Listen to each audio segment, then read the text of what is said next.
Today marks 1 year since the deadly riots surrounding the certification of the 2020 presidential election. Supporters of then-President Donald Trump stormed the U.S. Capitol building following a rally led by the former commander-in-chief. The mob gathered outside the Capitol while members of Congress were inside certifying Joe Biden's electoral victory. This morning, President Biden gave an address and placed blame for the attack squarely on the shoulders of former President Trump, saying he incited the crowd using election falsehoods. The former President of the United States of America has created and spread a web of lies about the 2020 election. He's done so because he values power over principle, because he sees his own interest as more important than his country's interest, than America's interest.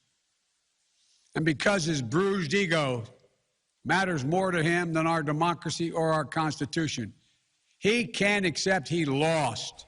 Trump responded today saying President Biden further divided America today.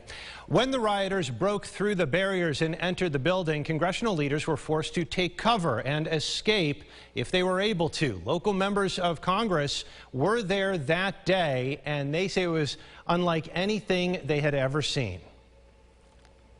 Well, I still reflect back, Adam, on that day in the sense of surrealism about what was happening around me and to my colleagues. And it really felt, on the one hand, like you were watching a movie where people were attacking the U.S. Capitol. You have to remind yourself what is going on around you is actually happening.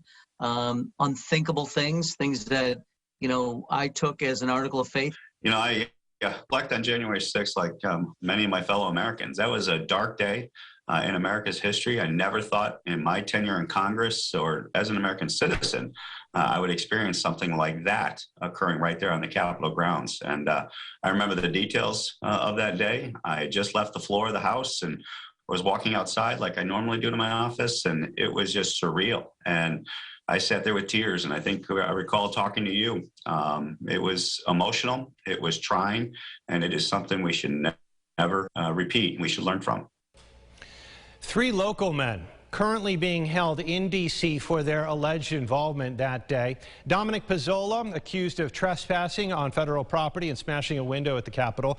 Law enforcement say 2 other men from our area, Cody Mattice and James Malt, were seen on video being disruptive at the Capitol and showed a, quote, willingness and enthusiasm to participate in the assault. Mattice is accused of threatening law enforcement officers, attempting to injure them with pepper spray, while also tearing down barricades to get to the front of the mob. No date has been set for any of the potential trials.